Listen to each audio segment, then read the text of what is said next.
This lesson is on the strengths and weaknesses of hitting a third shot drive. When do you want to hit a third shot drive? 1. Hit a drive to challenge one of the players who are up that may have a weak volley. Better players will be able to hit their drive to 25% of the opponent's court, which corresponds to one player's forehand or backhand volley.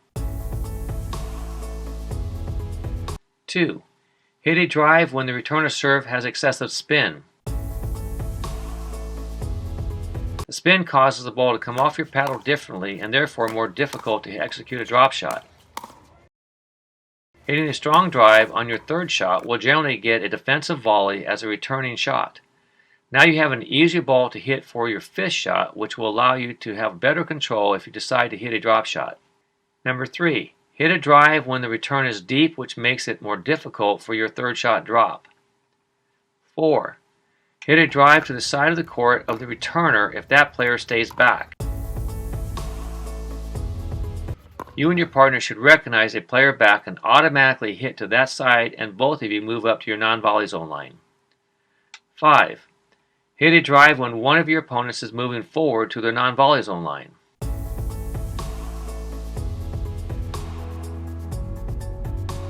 6.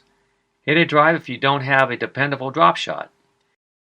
A drive is an easier shot just by the target area of 300 feet versus 60 feet. The strategy of hitting a third shot drive and staying back is not emphasized enough because pickleball teaching starts from the very best players and filters down. At every level, if the player at the baseline were to hit a hard drive, like their serve at the players at the non-volley zone line, the players hitting the volley would be defensive and inwardly say, "Oh my God, here comes a fast drive and let's try to defensively volley this tough ball back." The point being, a well-hit drive should force the player up into hitting the defensive volley. Very few players would try to hit an angled volley for a winner, and only the best players could hit a drop volley winner. The strategy of hitting a drive and staying back is contingent upon you being able to physically cover your side of the court. You will be vulnerable to miss-hit volleys that land short in your court. These short balls require you to be able to physically move in order to keep the ball in play. I ask my students a couple of questions. Do you ever get aced by your opponent's serve? Rarely, if ever, is the normal answer. Does your opponent ever hit a return of serve that you can't move to and get your paddle on the ball? Rarely, if ever, is the normal answer. Therefore, you can hit the easier shots of the drives and lobs and stay back, and your opponents will be hard-pressed to put the ball away. Often your opponents will hit a shorter volley requiring you to move forward, and on these balls you have the option to hit at a close range, hit another drive at them, or hit the easier drop shot into their kitchen.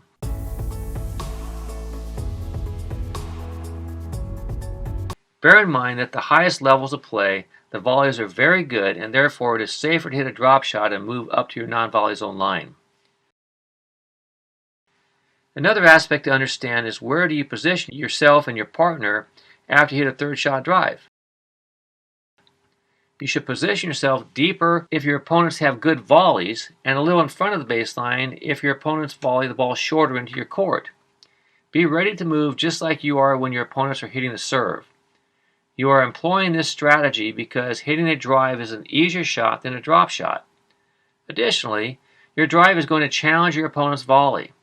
I simply believe that it is a better strategy to play your opponent's volley after the ball bounces versus moving forward and trying to play their volley from the middle of the court. So position yourself accordingly and get your stance like a track sprinter ready to move to your opponent's next shot. As we get older and our movement is slower, you will have to compromise some to get into position on the court to better cover your limitations of movement. I've used some top quality players with great hands in the older age brackets that position themselves in the court in order to cover drives and drop shots. Another point to consider is how well do the net players actually volley. They may be able to hit one volley forcefully, which can certainly win the point if you are up. But can they hit 5 or more volleys in a row? I often attacked a player with flaws in the mechanics of their volley. Many players have too big of a motion which will be susceptible to making errors. Most players hit predominantly backhand volleys, and so hitting drives to their forehand side can win points. Conversely, there are some players who hit all forehands and don't have a backhand volley.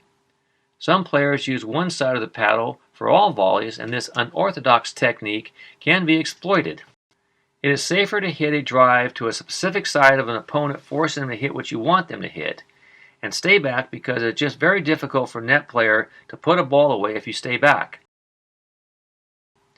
You can always hit a drop shot on the 5th, the 7th, or the 9th shot and advance. This strategy sets up the matchup of ground strokes versus volleys. In essence, this is skinny singles and a good test for each player. Under the drills section, look at the description of this one as one of the most important drills to practice. Then there are players who are predominantly topspin volleys. These players do not have a drop volley and can only hit the ball back to you. Then they are vulnerable to balls that are lower than the net. Really good players have a strike zone where the ball has to be a certain height before they hit a topspin volley. When the ball is lower than the level of the net, the physics of a closed paddle face hitting topspin on the ball and getting the ball back up over the net is more difficult. In certain sports like ice skating and gymnastics, the athlete gets bonus points for the more difficult the skill, but not so in pickleball. The strategy at higher levels in pickleball is to place the ball low and away from your opponent's body and challenge their technique and skills. The main point is a strategy of two players back can be a very good strategy and certainly much better than hitting a high ball and going forward because you were told that you have to get up to non-volley zone line. Moving up to your non-volley zone line on any and all balls is simply a bad strategy.